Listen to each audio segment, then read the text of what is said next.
আজ আবার চলে এলাম নতুন বিষয়কে নতুন আঙ্গিকে নতুনভাবে আলোচনা করার জন্য। আশা করি তোমরা সবাই ভালো আছো এবং পড়াশোনাও ভালোভাবে শুরু করে দিয়েছো। আগের অধ্যায়ে আমি তোমাদের ইতিহাসের ধারণা, ইতিহাসের সময়কাল, ইতিহাসের উপাদান নিয়ে আলোচনা করেছি।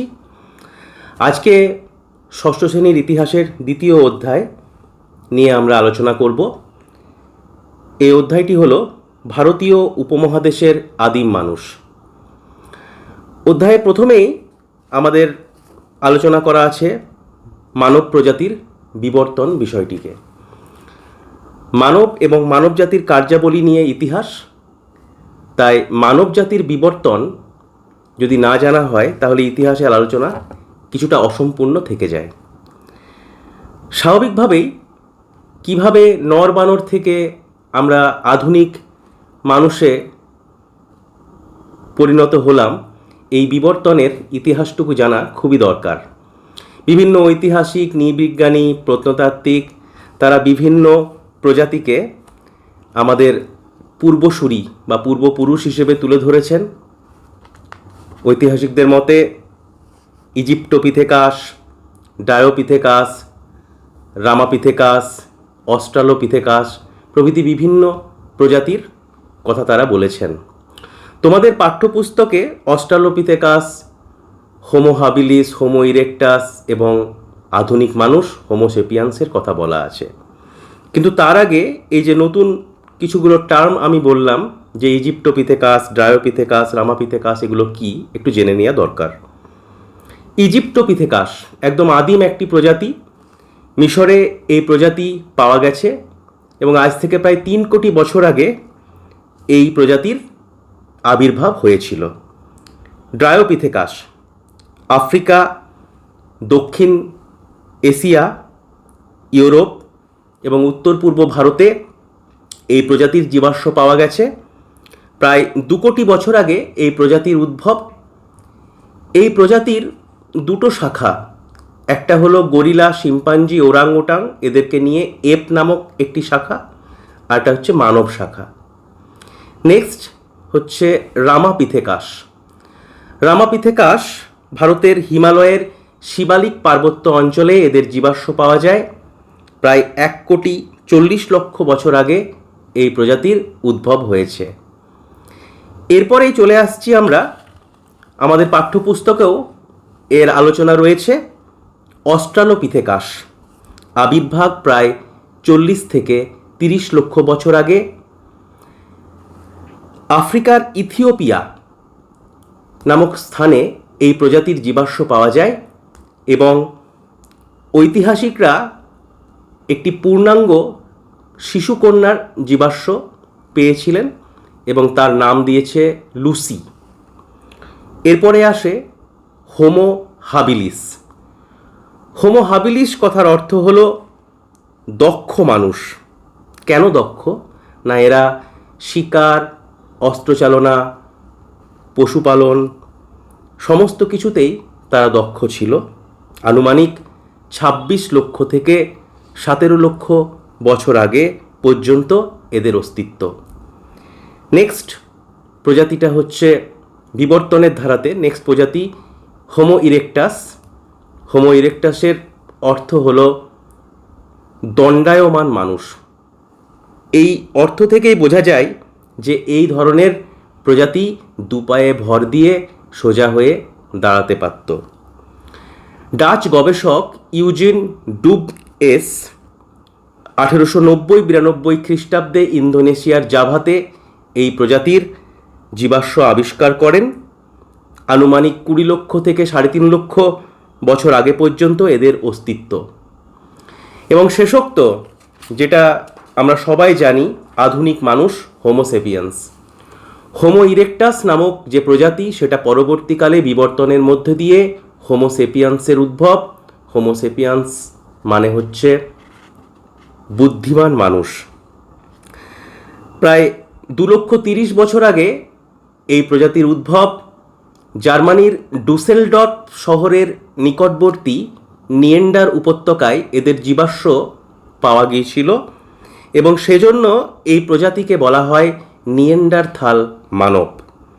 এরা সোজা হয়ে হাঁটতে পারত, হাতিয়ারের ব্যবহার করতে পারত, আগুনের ব্যবহার জানত। এভাবে আমরা দেখলাম যে কীভাবে নরবানর থেকে বিবর্তনের মধ্যে দিয়ে হোমোসেপিয়ান্সের উদ্ভব। অনেক নতুন নতুন টার্ম, কিন্তু সেগুলোকে বারবার পড়াশোনা করলে সেগুলো মনে থাকবে। খুবই সোজা বিষয়টা। এবারে আমাদের পাঠ্যপুস্তকে আদিম মানুষের সূচনার যে সমস্ত যুগ, তার মধ্যে প্রস্তর যুগের আলোচনা রয়েছে। প্রস্তর যুগ, এই প্রস্তর যুগকে তিনটে ভাগে ভাগ করা হয়: প্রাচীন প্রস্তর যুগ, মধ্য প্রস্তর যুগ, নব্য প্রস্তর যুগ। প্রাচীন প্রস্তর যুগ বা প্যালিওলিথিক এজ, গ্রিক শব্দ প্যালিওস এবং লিথোস, এই দুটো মিলিত হয়ে প্যালিওলিথিক শব্দটি এসছে, যার মানে হচ্ছে ওল্ড স্টোন। নৃবিজ্ঞানী বা প্রত্নতত্ত্ববিদ জন লুবক 1865 খ্রিস্টাব্দে প্যালিওলিথিক শব্দটি ব্যবহার করেন। ভারতীয় উপমহাদেশে প্রাচীন প্রস্তর যুগের অনেক কেন্দ্র আছে। কিছু কিছু কেন্দ্রের নাম আমরা যেমন বলতে পারি যে কাশ্মীরের পেহেলগাঁও, পশ্চিম পাঞ্জাবের সোয়ান উপত্যকা, রাজস্থানের বাগর, দিদওয়ানা, মহারাষ্ট্রের নেভাসা, কর্ণাটকের হুন্সগি উপত্যকা, মধ্যপ্রদেশের ভীমবেটকা, উত্তরপ্রদেশের বেলান উপত্যকা এবং অন্ধ্রপ্রদেশের কুর্নুল। আরও অনেক নিদর্শন কেন্দ্র আছে। এর মধ্যে প্রাচীন প্রস্তর যুগের সর্বাপেক্ষা গুরুত্বপূর্ণ নিদর্শন কেন্দ্রটি হল মধ্যপ্রদেশের ভীমবেটকা। কেন গুরুত্বপূর্ণ? না, এই ভীমবেটকাতে অনেক প্রাচীন প্রস্তর যুগের অনেক গুহার নিদর্শন পাওয়া যায়, যেখানে সেখানে সেই সময়কার মানুষ বসবাস করত। তারা গুহার দেওয়ালে বিভিন্ন পশু পাখি শিকারের চিত্র অঙ্কন করত, সেগুলোতে রং দিত। এজন্য ভীমবেটকা খুবই একটি গুরুত্বপূর্ণ নিদর্শন কেন্দ্র। এছাড়া হুন্সগি উপত্যকাতে প্রাচীন প্রস্তর যুগের মানুষের ব্যবহৃত অস্ত্রশস্ত্র পাওয়া যায়। কাশ্মীরেও আমরা প্রাচীন প্রস্তর যুগের অনেক অস্ত্রশস্ত্র বা বিভিন্ন যন্ত্রাংশের নিদর্শন পেয়ে থাকি।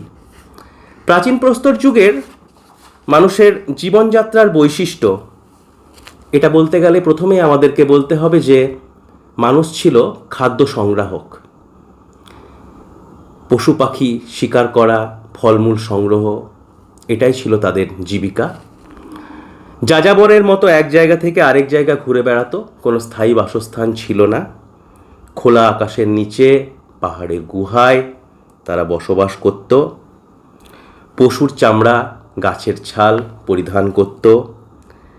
মানুষের ব্যবহৃত যে হাতিয়ার, সেগুলোও ছিল অনুন্নত, অমসৃণ এবং বৃহদাকার। তবে একটা জিনিস এখানে বলে রাখা খুবই দরকার, যে মানুষ যেহেতু দলবদ্ধভাবে বসবাস করত, খোলা আকাশের নিচেই হোক বা পাহাড়ের গুহায় হোক, সামাজিক যে ধারণা সেটা কিন্তু এই যুগেই প্রথম গড়ে উঠেছিল। প্রাচীন প্রস্তর যুগের পরেই আমাদের গুরুত্বপূর্ণ একটি যুগ হচ্ছে মধ্যপ্রস্তর যুগ। প্রাচীন প্রস্তর আর নব্য প্রস্তর যুগের মাঝামাঝি পর্যায়টিকে ঐতিহাসিকরা মধ্যপ্রস্তর যুগ হিসেবে চিহ্নিত করেছেন। হোডার ওয়াট্রপ 1866 খ্রিস্টাব্দে মেসোলিথিক বা মিডল স্টোন এজ কথাটি প্রথম ব্যবহার করেন। এই যুগটিকে আবার ক্ষুদ্র প্রস্তর যুগ বা মাইক্রোলিথিক এজও বলা হয়। আনুমানিক খ্রিস্টপূর্ব 10,000 থেকে 8,000 বছর পর্যন্ত এই যুগ টিকেছিল। ভারতীয় উপমহাদেশে মধ্যপ্রস্তর যুগের অনেক নিদর্শন কেন্দ্র পাওয়া যায়, যেমন গুজরাটের সবরমতী নদীর তীরবর্তী লাংনাজ, উত্তরপ্রদেশের এলাহাবাদের নিকটবর্তী সরাই নহররায়, চোপানিমান্ডো, দমদমা, মাহাদহা, মধ্যপ্রদেশের ভীমবেটকা, আদমগড়, রাজস্থানের তিলওয়ারা, বাগর, কর্ণাটকের সাঙ্গানাকাল্লু, অন্ধ্রপ্রদেশের গৌরীগুন্ডাম, মহারাষ্ট্রের হাটখাম্বে, পাটনে, অনেক অনেক নাম আছে। তার মধ্যে বলে রাখা দরকার মধ্যপ্রদেশের আদমগড় এই যে নিদর্শন কেন্দ্রটি, এটি খুব বিখ্যাত। কেননা এখানে মধ্যপ্রস্তর যুগের মানুষের পশুপালনের চিহ্ন কিন্তু পাওয়া যায়, পশুর হাড় পাওয়া গেছে, সে থেকে প্রমাণিত যে এই যুগের মানুষ পশুপালন করত। এ যুগের বৈশিষ্ট্য হিসেবে বলা যায় প্রথমত যে হাতিয়ার তৈরির ক্ষেত্রে মানুষ অত্যন্ত দক্ষতার পরিচয় দিয়েছিল। এ সময় হাতিয়ারগুলো ক্ষুদ্র আকৃতির, মসৃণ হয়েছিল। তীর ধনুক ছিল এই যুগের মূল অস্ত্র। এই জন্য এই মধ্যপ্রস্তর যুগকে বলা হয় ক্ষুদ্র প্রস্তর যুগ বা মাইক্রোলিথিক এজ। ক্ষুদ্র অস্ত্রের ব্যবহার, জীবিকা হিসেবে পশু পাখি শিকার, ফলমূল এগুলো তো ছিলই, কিন্তু নতুন যেটা যোগ হলো সেটা হচ্ছে পশু পালন করা। মানুষ বুঝলো যে পশুপালন করলে তার খাদ্যের যেটা অভাব সেটা দূর হবে। এবং প্রথম তো আমরা সবাই জানি যে পশু হিসেবে কুকুরকে প্রথম পোষ মানিয়েছিল, তারপরে গরু, মহিষ, ভেড়া অনেক পশুই তারা পালন করলো। আরেকটা গুরুত্বপূর্ণ বৈশিষ্ট্য এই যুগের সেটা হচ্ছে যে মানুষের চিত্রকলার ক্ষেত্রে দক্ষ বা পারদর্শিতার পরিচয় আমরা পেয়ে থাকি। গুহাচিত্র অঙ্কনে এ যুগের মানুষ যথেষ্ট পারদর্শিতা দেখিয়েছিল এবং বিভিন্ন জায়গার সেই গুহার চিত্রের নিদর্শন পেয়ে থাকি। মধ্যপ্রদেশের ভীমবেটকাতেও কিন্তু মধ্যপ্রস্তর যুগের গুহাচিত্রের নিদর্শন পাওয়া যায়।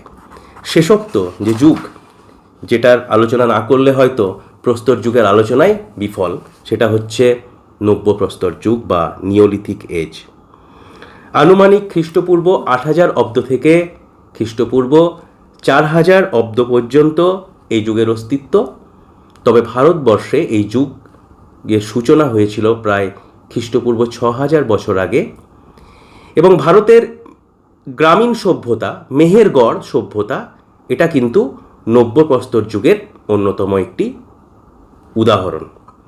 নিদর্শন কেন্দ্র, অজস্র নিদর্শন কেন্দ্র, তার মধ্যে যেমন কাশ্মীরের বুরজাহোম, গোর্ফকাল, মার্তান্ড, উত্তরপ্রদেশের কোলডিহা, কর্ণাটকের ব্রহ্মগিরি, অন্ধ্রপ্রদেশের পিকলিহাল, বিহারের চিরান্দ, পোয়ামপল্লী। শুধু তাই নয়, আমাদের পশ্চিমবঙ্গেরও বীরভূম, বাঁকুড়া, পুরুলিয়া, মেদিনীপুর এই সমস্ত জায়গাতেও নব্যপ্রস্তর যুগের অনেক নিদর্শন, যেমন মেদিনীপুরের মহিষাদল, বর্ধমানের অজয় নদীর তীরবর্তী পাণ্ডুরাজার ঢিপি, পুরুলিয়ার বাঘমুন্ডি পাহাড়, এই সমস্ত জায়গাতেও নব্যপ্রস্তর যুগের অনেক নিদর্শন পাওয়া যায়। বৈশিষ্ট্য, অনেক পরিবর্তন, অর্থাৎ পূর্ববর্তী প্রাচীন প্রস্তর যুগ বা মধ্যপ্রস্তর যুগে জীবনযাত্রা যতটা না এগিয়েছে, নব্যপ্রস্তর যুগে জীবনযাত্রা অনেকখানি এগিয়ে গিয়েছে। কীরকম না, এ সময় মানুষ স্থায়ী বসতি নির্মাণ করতে শিখল, অবসান ঘটল যাযাবর জীবনের। কৃষিকার্যের সূচনা, ফলস্বরূপ কি হলো না, মানুষ খাদ্য সংগ্রহকারী থেকে আস্তে আস্তে খাদ্য উৎপাদনকারীতে পরিণত হলো। খাদ্যের অভাব মানুষের অনেকখানি দূর হলো।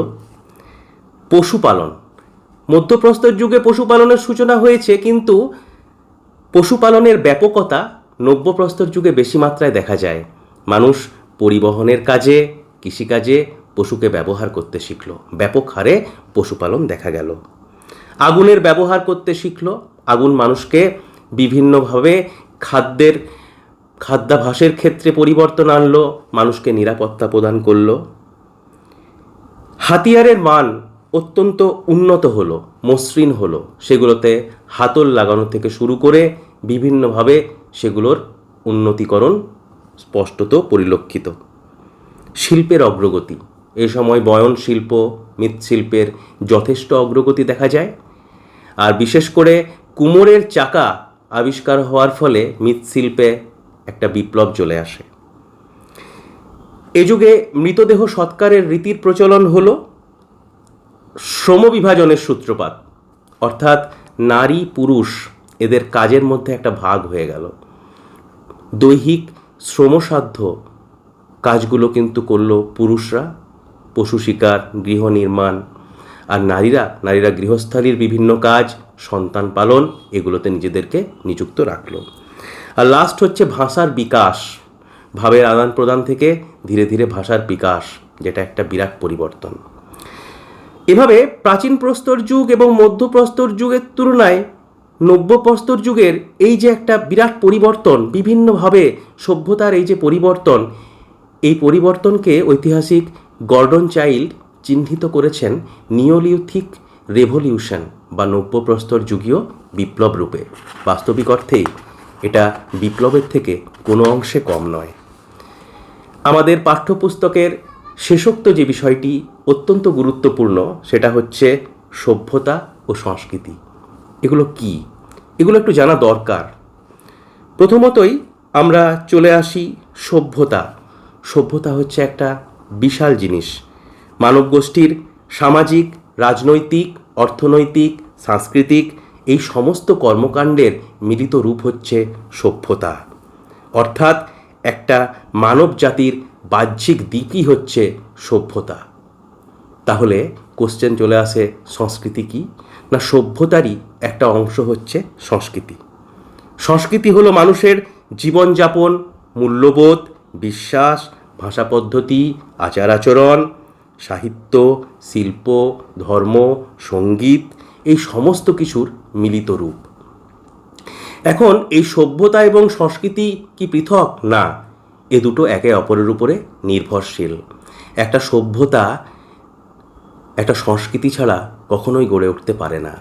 আবার সংস্কৃতিও নিজে নিজে বিকশিত কখনোই হতে পারে না। সভ্যতার সাথে মিলিত হয়ে সংস্কৃতিরও বিকাশ পরিলক্ষিত হয়। সুতরাং এই দুটো বিষয় একে অপরের সাথে অঙ্গাঙ্গিকভাবে জড়িত। অর্থাৎ যদি আমরা খুব সংক্ষেপে বলি, তাহলে সংস্কৃতি হচ্ছে মানুষের আভ্যন্তরীণ বিষয়, আর সভ্যতা হচ্ছে মানব গোষ্ঠীর বাহ্যিক বিষয়। আশা করি আজকের আলোচনার মধ্যে দিয়ে আমি যেমন একদিকে মানবজাতির বিবর্তন, বিভিন্ন যুগের পরিচয় দিতে পারলাম, পাশাপাশি সভ্যতা সংস্কৃতির আলোচনাগুলো তোমাদের কাছে তুলে ধরলাম। বিষয়ের অনেক কিছু নতুন আছে, অনেক নতুন বিষয় তোমরা জানলে, সেগুলো ভালোভাবে যদি তোমরা চর্চা করো সেগুলো খুব একটা অসুবিধা হবে না। নতুন বিষয় নিয়ে পরবর্তী পর্বে আমি আবার আসব, নতুন আঙ্গিকে সেগুলো তুলে ধরার চেষ্টা করব। তোমাদের অনেক কিছু এ বিষয়ে জিজ্ঞাসা থাকতেই পারে, সেগুলো তোমরা কমেন্ট বক্সে লিখে জানাবে। আমি যথাসাধ্য সেগুলোর উত্তর দেওয়ার চেষ্টা করব। পরবর্তী পর্বে আবার তোমাদের সাথে নতুন অধ্যায় নিয়ে আবার উপস্থিত হব। সবাই ভালো থাকবে। নমস্কার।